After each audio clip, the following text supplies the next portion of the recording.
আসসালামু আলাইকুম রহমতুল্লাহি ওয়া বারাকাতুহু। আলহামদুলিল্লাহ ওয়াসসালাতু ওয়াসসালামু আলা রাসূলিল্লাহ ওয়া বা'দ। প্রিয় দর্শক, পৃথিবীর যে প্রান্ত থেকেই এই মুহূর্তে আপনারা দেখছেন যমুনা টেলিভিশনের বিশেষ আয়োজন রোজার দিনে প্রেজেন্টেড বাই ঢালাই স্পেশাল সিমেন্ট অনুষ্ঠানের আজকের পর্বে আপনাদেরকে স্বাগত জানাচ্ছি আমি নিজাম বিন মুহিব। প্রতিদিন আমরা একটি গুরুত্বপূর্ণ বিষয় আপনাদের সামনে উপস্থাপন করি। আমাদের আজকের আলোচনার বিষয় ভালো কাজের ধারাবাহিকতা মুমিনের বৈশিষ্ট্য। আর এ বিষয়ে কথা বলবার জন্য আমন্ত্রণ জানিয়েছি একজন বিদগ্ধ স্কলারকে।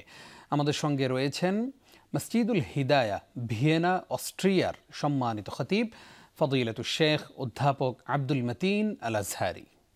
আসসালামু আলাইকুম ওয়া রাহমাতুল্লাহি ওয়া বারাকাতুহু। ওয়া আলাইকুম আসসালাম ওয়া রাহমাতুল্লাহি ওয়া বারাকাতুহু। উস্তাদ কেমন আছেন? হাইয়াকুমুল্লাহ, রমাদানুকুম মুবারাক ওয়া আসাকুম মিন উওয়াদিহি। জাযাকাল্লাহু খাইর। আলহামদুলিল্লাহ। আপনাকে স্বাগত জানাচ্ছি আমাদের আজকের এপিসোডে।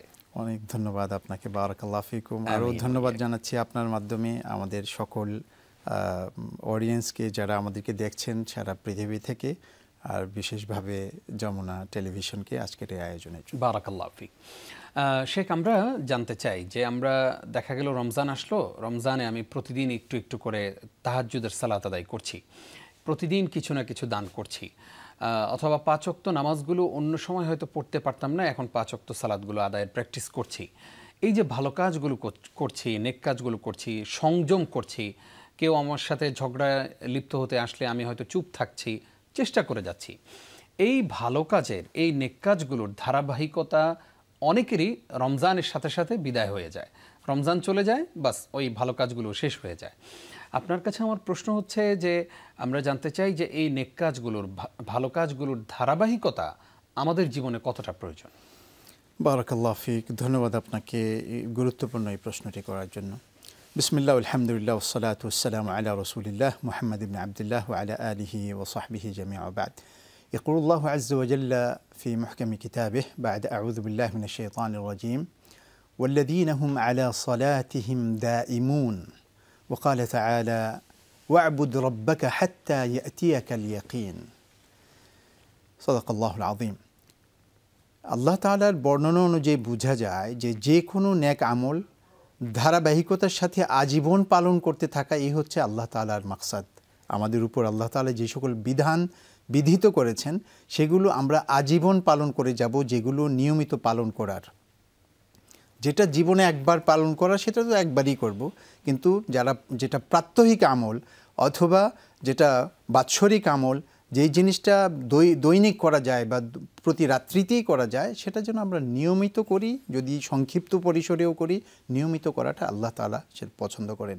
এই জন্য এখানে বলেছেন যে ওয়াল্লাযীনা হুম আলা সালাতিহিম দাঈমুন। প্রকৃত মুমিনের সিফাতের মধ্যে আল্লাহ তাআলা উল্লেখ করছেন যে যারা তাদের সালাতের উপরে নিজেদেরকে প্রতিষ্ঠিত রেখেছে এবং সেটাকে অব্যাহত ভাবে আদায় করছে। নবীজি সাল্লাল্লাহু আলাইহি সাল্লামকে আদেশ করেছেন, আল্লাহ তাআলা বলেছেন ওয়া'মুর আহলাকা বিস-সালাতি ওয়াসতাবির আলাইহা। আপনি আপনার পরিবার পরিজনকে সালাতের আদেশ দিয়ে দিন এবং আপনি নিজে এই সালাতের উপর প্রতিষ্ঠিত থাকুন, অব্যাহতভাবে আপনি সালাত আদায় করুন। এই কিছুদিনের জন্য আদায় করা, কিছুদিন ছেড়ে দেওয়া, কোনো মৌসুমি ইবাদত করা, মৌসুম শেষ হয়ে গেলে সেটা ছেড়ে দেওয়া, এটা আল্লাহ তাআলার কাছে পছন্দের ইবাদত নয়, আর এটা প্রকৃত মুমিনের সিফাতও নয়। প্রকৃত মুমিনের যে সকল সিফাত সূরা আল মুমিনুনের মধ্যে বর্ণিত হয়েছে, সেই সিফাতগুলির মধ্যে আমরা দেখব আল্লাহ তাআলা বলছেন ক্বাদ আফলাহাল মুমিনুন আল্লাযীনা হুম ফি সালাতিহিম খাশিউন ওয়াল্লাযীনা হুম আনিল লাগওয়ি মুরিদুন। বর্ণনার ধারাবাহিকতার মধ্যে আল্লাহ তাআলা যেন চাইছেন আমাদের কাছে যে আমরা এই সকল সিফাতের উপরে নিজেকে যেন প্রতিষ্ঠিত রাখি, আর অব্যাহতভাবে এই গুণগুলো যেন নিজের মধ্যে আমরা অনুশীলন করি, নিজেদের আমলের মধ্যে, নিজেদের লেনদেনের মধ্যে, নিজেদের প্রাত্যহিক জীবন ব্যবস্থার মধ্যে। জি, এর মধ্যে আপনি রমাদানের সিয়াম পালন করছেন 30 দিন ধারাবাহিকভাবে। এই ধারাবাহিকতাটা শেষ হয়ে যাবে না যদি আমরা শাওয়ালের 6 দিন রোজা আবার রাখি।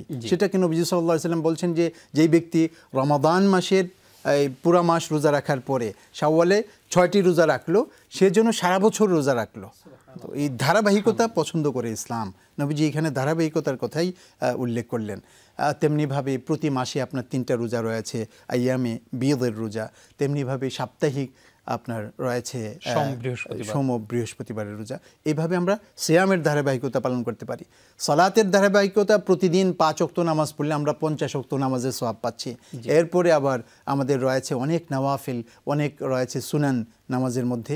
আর সবচাইতে সুন্দর একটি সালাত রয়েছে যেটি আল্লাহর তার বান্দার মাঝে একটা গোপন সালাত, সেটা হচ্ছে আপনার তাহাজ্জুদের সালাত। ওয়া মিনাল লাইলি ফাতাহাজ্জাদ বিহি নাফিলাতাল লাক আসা আন ইয়াবআসাকা রাব্বুকা মাকামান মাহমুদা। কেউ যদি সম্মানের সুউচ্চ শিখরে আরোহণ করতে চায়, সে যেন তাহাজ্জুদ আদায় করে। আল্লাহ তাআলা এখানে সম্মান পাওয়ার, সমাজ রাষ্ট্রে জাতীয়ভাবে সর্ব অবস্থায় যে সম্মানিত হতে চায়, সম্মান দুনিয়া এবং আখেরাতে সম্মানিত হতে চায়, সেজন্য তাহাজ্জুদের নামাজ আদায় করে এবং এটাকে ধারাবাহিকভাবে আদায় করে। হ্যাঁ, সেই শিক্ষাই ইসলাম দিয়েছে আমাদের। জাযাকাল্লাহ খাইর।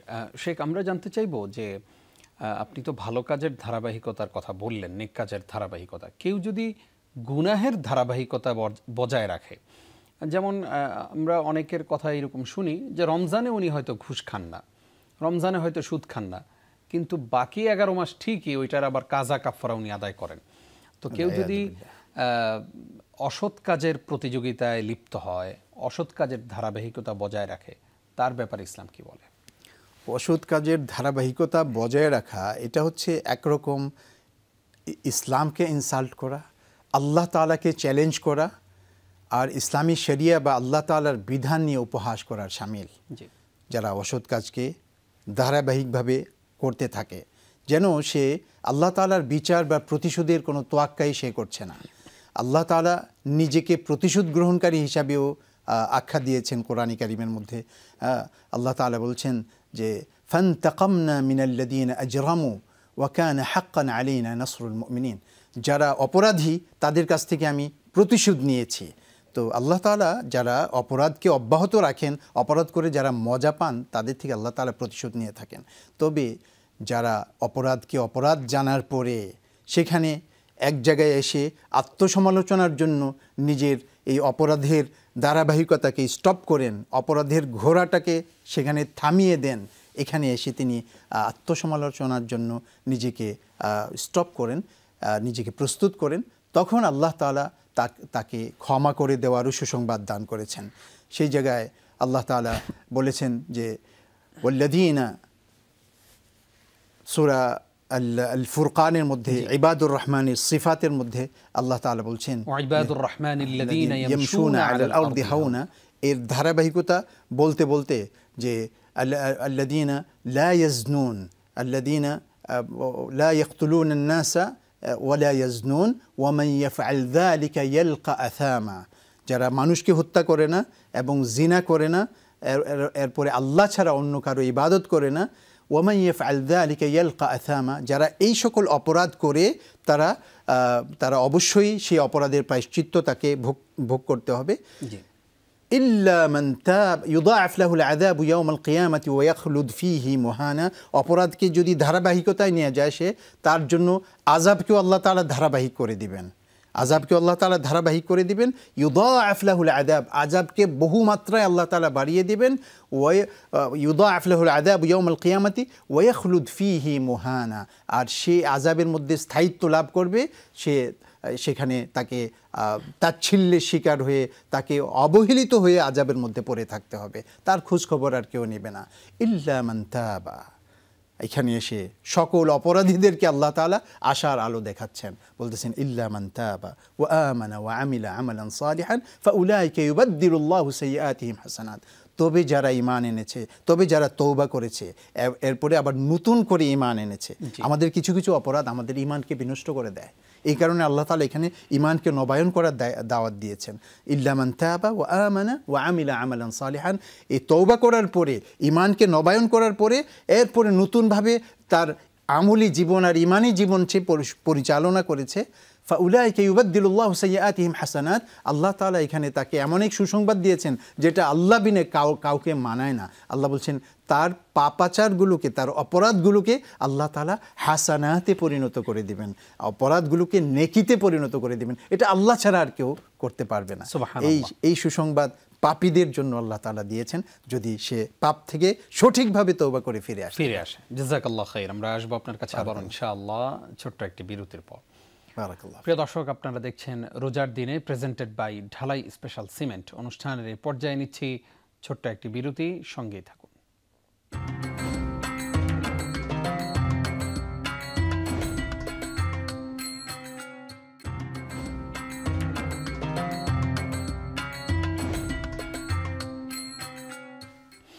প্রিয় দর্শক, আপনাদেরকে আরও একবার স্বাগত জানিয়ে শুরু করছি রোজার দিনে প্রেজেন্টেড বাই ঢালাই স্পেশাল সিমেন্ট। আজকে আমরা ভালো কাজের ধারাবাহিকতা, মমিনের বৈশিষ্ট্য, এই বিষয় নিয়ে কথা শুনছিলাম। আলোচনা উপস্থাপন করছেন অধ্যাপক আব্দুল মতিন আল আজহারি। শেখ, স্বাগত আপনাকে আরও একবার। আমরা আপনার কাছে জানতে চাই যে আমরা ভালো কাজ এবং খারাপ কাজের ধারাবাহিকতা সম্পর্কে জানছিলাম আপনার কাছে। আপনি আমাদেরকে বলবেন, এই পৃথিবীতে আমরা এসেছি, মানে আসার ধারাবাহিকতা আছে, যাওয়ার কোনো ধারাবাহিকতা নাই, কিন্তু আমরা পরিবর্তন হই না। আমরা মনে করি যে আমার বাবা আগে মৃত্যুবরণ করবেন, পরে আমি মৃত্যুবরণ করব, পরে আমার ছেলে মৃত্যুবরণ করবে। অথচ আমাদের জীবদ্দশায় আমরা এমন অগণিত মানুষের জানাজা পড়েছি যারা আমার বয়সে ছোট, শিক্ষা দীক্ষায় ছোট। এইরকম অনেক মানুষের জানাজা আমরা পড়েছি। আমরা অনেকে নিজের সন্তানের জানাজা পর্যন্ত পড়েছি। আপনার কাছে আমাদের জানতে চাওয়া হলো, এই যে যাওয়ার কোনো ধারাবাহিকতা নেই, সেই জায়গা থেকে আমাদের উপলব্ধি কেমন হলে পরে আমরা মৃত্যুর জন্য পরিপূর্ণ প্রস্তুত হতে পারবো বলে আপনি মনে করেন? সুবহানাল্লাহ, অনেক গুরুত্বপূর্ণ প্রশ্ন করেছেন। আল্লাহ তাআলা এই প্রশ্নের উত্তরে সূরা লুকমানের মধ্যে বলেছেন, ইন্নাল্লাহা ইনদাহু ইলমুস সাআহ ওয়া ইউনাজ্জিলুল গায়থ ওয়া ইয়া'লামু মা ফিল আরহাম ওয়া মা তাদরি নাফসুম মাযা তাকসিবু গাদা। আল্লাহ তাআলা বলতেছেন, ওয়া মা তাদরি নাফসুম মাযা তাকসিবু গাদা। আগামীকাল কি ঘটতে যাচ্ছে আপনার আমার জীবনে, এই কথা আপনি আমি সহ কেউ জানি না। আমরা আগামীকাল কার মৃত্যু চলে আসবে, আগামীকাল কি ঘটবে মানুষের জীবনে, কেউ তা জানে না। এরপরে এই কথাটা বলার পরে আল্লাহ তাআলা বলেছেন, ওয়া মা তাদরি নাফসুম বিআইয়ি আরদিন তামুত। কেউ জানে না কোন ভূমিতে, কোন দেশে, কোন জায়গায় সে মৃত্যুবরণ করবে। তো এখানে কার মৃত্যু আজকে হয়ে যাবে, কার মৃত্যু কালকে হয়ে যাবে, কার মৃত্যু যৌবনে হয়ে যাবে, কার মৃত্যু বার্ধক্যে হবে, কার মৃত্যু শৈশবে হবে, সেটা আল্লাহ তাআলা নির্ধারণ করে রেখেছেন। এখানে আপনার আমার এই ব্যাপারে কোনো সিদ্ধান্ত নেওয়ার মতো, আশা করে বসে থাকার মতো কোনো ব্যবস্থা আল্লাহ তাআলা রাখেননি। আল্লাহ তাআলা বলছেন, লিকুল্লি আজালিন কিতাব। প্রত্যেক মৃত্যুই আল্লাহর কাছে নির্ধারিত, সেটা কিতাবের মধ্যে লিপিবদ্ধ হয়ে গেছে। আল্লাহ তাআলা এই বিষয়টাকে চূড়ান্ত করতে গিয়ে বলেছেন, আইনামা তাকুনু ইউদরিকুমুল মাউত ওয়ালাউ কুনতুম ফি বুরুজিম মুশাইয়াদা। তোমরা যেখানেই থাকো না কেন, মৃত্যু তোমাকে গ্রাস করবেই, যদি তুমি আকাশচুম্বী কোনো টাওয়ারের ভিতরেও আশ্রয় নাও না কেন। আমরা দেখেছি পৃথিবীতে বড় বড় টাওয়ার বিধ্বস্ত হয়ে গেছে, সেগুলোতে হাজার হাজার মানুষ নিহত হয়ে গেছে। আর এখানে আল্লাহ তাআলারই আয়াত এখানে প্রজ্বলিত হয়ে এসেছে যে আল্লাহ বলছেন যে তোমরা যদি দুর্ভেদ্য কোনো টাওয়ারের ভিতরেও আশ্রয় নাও না কেন, তোমাদেরকে মৃত্যু এসে গ্রাস করবেই। তো টাওয়ারও ধ্বংসপ্রাপ্ত হয়েছে, মানুষও সেখানে ধ্বংসপ্রাপ্ত হয়েছে, আল্লাহ তাআলার কথা সেখানে প্রতিফলিত হয়েছে মানুষের জীবনে। তো এই জন্য আমাদেরকে মৃত্যুর জন্য সর্বদা প্রস্তুতি গ্রহণ করার একটা মানসিকতা আমাদের সর্বদাই লালন করতে হবে। আর এ হচ্ছে তাকওয়ার 4টি মূলনীতির একটি মূলনীতি, যেই তাকওয়ার মশাল ধারণ করে এসেছে সিয়াম সাধনা। এই তাকওয়ার 4টি মূলনীতি রয়েছে। 4টি মূলনীতির একটি মূলনীতি হচ্ছে মৃত্যুর জন্য সর্বদা প্রস্তুতি গ্রহণ করা, যে আমি আমার সন্তানের আগেও মৃত্যুবরণ আমার হয়ে যেতে পারে, আমার সিনিয়রদের আগেও আমার মৃত্যু হতে পারে, আমার জুনিয়রদের আগেও আমার মৃত্যু হতে পারে, যে কোনো সময় আমার মৃত্যু হয়ে যেতে পারে। এটা তাকওয়ার 4টি মূলনীতির মধ্যে বলা হয়েছে। হযরত আলী রাদিয়াল্লাহু আনহু থেকে বর্ণিত এই মূলনীতিগুলোর মধ্যে প্রথমটার মধ্যে বলা হয়েছে আল খাউফু মিনাল জালিল। তাকওয়া হচ্ছে মহামর্যাদাবান আল্লাহকে ভয় করা। দ্বিতীয় হচ্ছে আল আমালু বিত তানজিল, কোরআন সুন্নাহ মোতাবেক জীবন যাপন করা। হ্যাঁ। তৃতীয় হচ্ছে আস-সাবরু আলাল কালিল, অল্পে তুষ্ট থাকা। সে অল্পটা হালাল পদ্ধতিতে উপার্জন করে সেটার উপরে যদি আমি সন্তুষ্ট থাকি, সেটা যদি কোটি টাকা হয় সেটাও আমার তাকওয়া, আর সেটা যদি 1 টাকাও হয় সেটাও আমার তাকওয়া, হালাল পদ্ধতিতে যদি ইনকাম করি। তো এইখানে আমাকে তাকওয়ার বয়ানের মধ্যে হযরত আলী রাদিয়াল্লাহু আনহু শিক্ষা দিয়েছেন যে না, আমি অল্পে সন্তুষ্ট থাকি। আর চতুর্থ রকম যেটা বলেছেন সেটার মধ্যে বলেছেন যে ওয়াল ইস্তিদাদু লিয়াউমির রাহিল, মৃত্যু দিবসের জন্য সর্বদা প্রস্তুতি গ্রহণ করা। সিয়ামের এই সিয়াম সাধনা আমাদেরকে যে তাকওয়ার মাদ্রাসায় ভর্তি করেছে, এই তাকওয়ার একটা মূল রুকন হচ্ছে যে মৃত্যুর জন্য সর্বদা প্রস্তুতি গ্রহণ করা। এটাকে আল্লাহ তাআলা সূরা আল জুমআর মধ্যে বলেছেন, কুল ইন্নাল মাউতাল্লাযী তাফিররুনা মিনহু ফাইন্নাহু মুলাকীকুম। যেই মৃত্যু থেকে তুমি পলায়ন করো সেই মৃত্যু কিন্তু তোমার সাথে সাক্ষাৎ করবেই। তুমি যেভাবেই, তুমি যেখানেই থাকো না কেন, তুমি চাও আর না চাও, পছন্দ করো আর না করো, মৃত্যু তোমার সাথে সাক্ষাৎ করবেই। আর সেই জিনিসটাকে চূড়ান্ত করে দিয়ে নবীজি সাল্লাল্লাহু আলাইহি সাল্লামকে ওয়ার্নিং দিয়েছেন। আল্লাহ তাআলা বলেছেন, ইন্নাকা মাইয়িতুন ওয়া ইন্নাহুম মাইয়িতুন। আপনি নবী মৃত্যুবরণ করবেন আর আপনার আশপাশের এই জনপদ, এই জনতা, এই আদম সন্তানের এই কোটি কোটি মানুষ সবাই মৃত্যুবরণ করবে। এর থেকে মুক্তির আর কোনো ব্যবস্থা আল্লাহ তাআলা রাখেননি। জি, আমরা তন্ময় হয়ে আপনার আলোচনা শুনছিলাম। আমরা এবার জানতে চাই যে আমরা ভালো কাজের ধারাবাহিকতা, খারাপ কাজের ধারাবাহিকতা এবং পৃথিবীতে আসার ধারাবাহিকতা এই সংক্রান্ত আলোচনা শুনেছি। জানতে চাই যে আমরা আমাদের সন্তানদেরকে পড়াশোনার ক্ষেত্রে অনেক সময় ধারাবাহিকতা বজায় রাখি না। যেমন আমার মনে হলো শুরুতে একটা আবেগ কাজ করলো, আমি আমার সন্তানকে মাদ্রাসায় ভর্তি করিয়েছি, হিফজ শেষ, তাকে আবার স্কুলে দিয়ে দিলাম। এরপরে আবার মনে হলো যে না, স্কুলে সে ভালো করবে না, তাকে আবার মাদ্রাসায় নিয়ে আসলাম। এইরকম করে করে আমরা অনেক সময় আমাদের সন্তানদের জীবনটা নষ্ট করে ফেলি। আমরা আসলে অনেক সময় সিদ্ধান্তহীনতায় ভুগি। এই যে সিদ্ধান্তহীনতা, এটা আমাদের জীবনে কতটা প্রভাব ফেলে বলে আপনি মনে করেন? এটা অনেক জীবন বান্ধব আর জীবনের অনেক গুরুত্বপূর্ণ একটা বিষয় যে সন্তানের ব্যাপারে আমি কি সিদ্ধান্ত নেব। এখানে সন্তান হচ্ছে আমাদের হাতে আল্লাহর আমানত। সন্তান আমাদের আল্লাহর আমানত হওয়ার কারণে এই আমানতের সঠিক সুরক্ষা করা হচ্ছে কিনা, আমরা এই আমানতকে সঠিকভাবে পর্যবেক্ষণ করছি কিনা, লালন করছি কিনা, এই সঠিকভাবে এই আমানতকে ধারণ করে আছি কিনা, এটা আল্লাহ তাআলা আমাদেরকে সার্বক্ষণিক দেখছেন এবং এর উপরে আমাদের হিসাব নেবেন। ইন্নাল্লাহা ইয়া'মুরুকুম আন তু'আদ্দুল আমানাতি ইলা আহলিহা। আল্লাহ তাআলা আদেশ দিচ্ছেন যেন তোমরা তোমাদের আমানতকে আমানতের প্রাপক যারা তাদের হাতে পৌঁছে দাও। এখানে সন্তান আল্লাহর আমানত আমাদের কাছে, আবার সন্তানের অনেক আমানত রয়েছে আমাদের কাঁধে, সেগুলি সন্তানের কাছে আমাদেরকে পৌঁছে দিতে হবে। সেই ক্ষেত্রে আমি সন্তানকে সুশিক্ষায় শিক্ষিত করা, এটা হচ্ছে সন্তানের সবচাইতে বড় প্রাপ্তি এবং বড় আমানতের একটি আমানত। তাকে সুশিক্ষায় শিক্ষিত করা, তাকে ঈমান দিয়ে, আখলাক দিয়ে তাকে সাজিয়ে তোলা।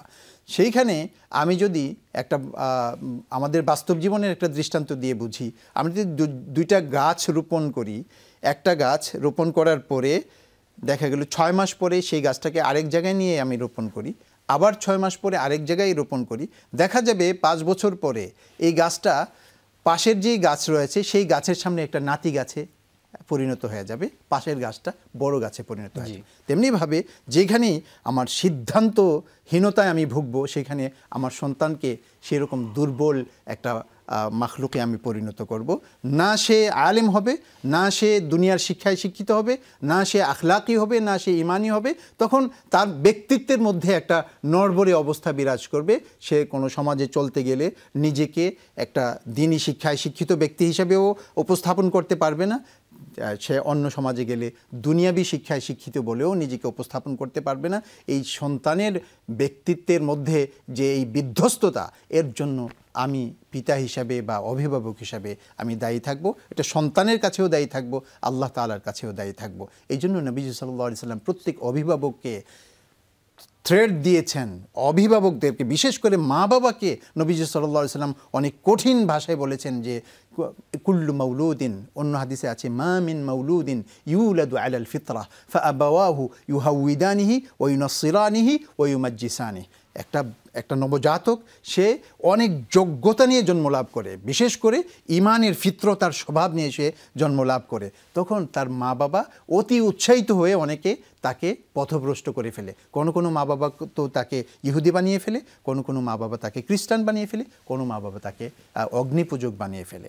তো এখানে সন্তান যদি বকে যায়, এটার জন্য সর্বপ্রথম দায়িত্ব যেই প্রতিষ্ঠানে, সেটা হচ্ছে মা বাবা। সর্বপ্রথম দায়িত্ব যে ব্যক্তির কাঁধে বর্তাবে সেটা হচ্ছে তার মা বাবা। আর তাদের পরিণাম কি হবে? যারা সন্তানের ব্যাপারে সঠিক সিদ্ধান্ত নিতে পারে নাই, অথবা অবহেলা করার কারণে, অথবা তাদের অতিরিক্ত তাদের অ্যাম্বিশনের কারণে সন্তানকে পথহারা যারা করেছে, তাদের ব্যাপারে আল্লাহ তাআলা বলেছেন যে ওয়াকালাল্লাযীনা কাফারু রব্বানা আরিনাল্লাযীনা আযাল্লানা মিনাল জিন্নি ওয়াল ইনস নাজআলহুমা তাহতা আকদামিনা লিয়াকুনা মিনাল আসফালিন।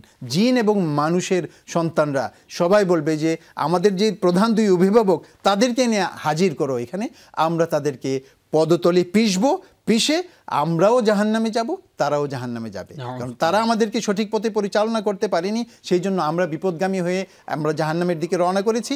তো তারা যে আমাদেরকে সঠিক পথে চালায়নি, সেটার যে আক্রোশ আমাদের মনে রয়েছে, সেটাকে চরিতার্থ করে আমরা তাদেরকে পদতলে পিষে তারপরে আমরা জাহান্নামে যাব।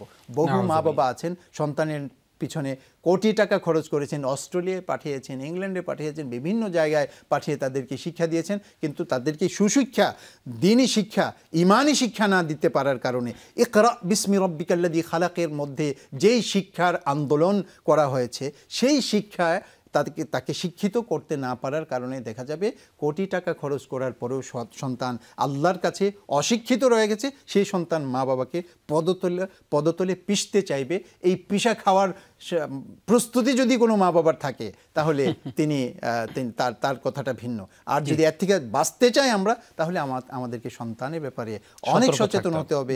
আমাদেরকে আলেমদের কাছে আসতে হবে, বিজ্ঞ ব্যক্তিদের কাছে এসে তাদের ব্যাপারে পরামর্শ করে আমাদেরকে সিদ্ধান্ত নিতে হবে। জাযাকাল্লাহ খাইর। অনেক গুরুত্বপূর্ণ বিষয় আপনি উপস্থাপন করেছেন।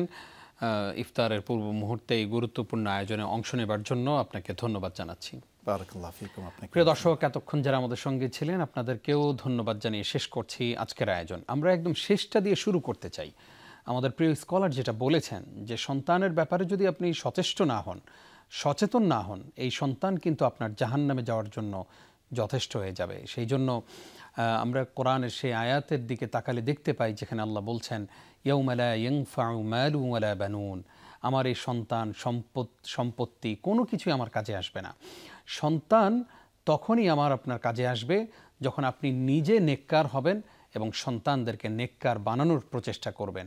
তাহলে কিয়ামতের দিন এই সন্তান হয়তো আপনার কাজে আসতে পারে যদি আল্লাহ রহম করেন। প্রিয় দর্শক, আজ এই পর্যন্তই। আপনারা দেখছিলেন রোজার দিনে প্রেজেন্টেড বাই ঢালাই স্পেশাল সিমেন্ট। আগামীকালকের পর্ব দেখবার আমন্ত্রণ জানিয়ে এখানেই বিদায় নিচ্ছি। নিজাম বিন মুহিব। আসসালামু আলাইকুম ওয়া রাহমাতুল্লাহি ওয়া বারাকাতুহু।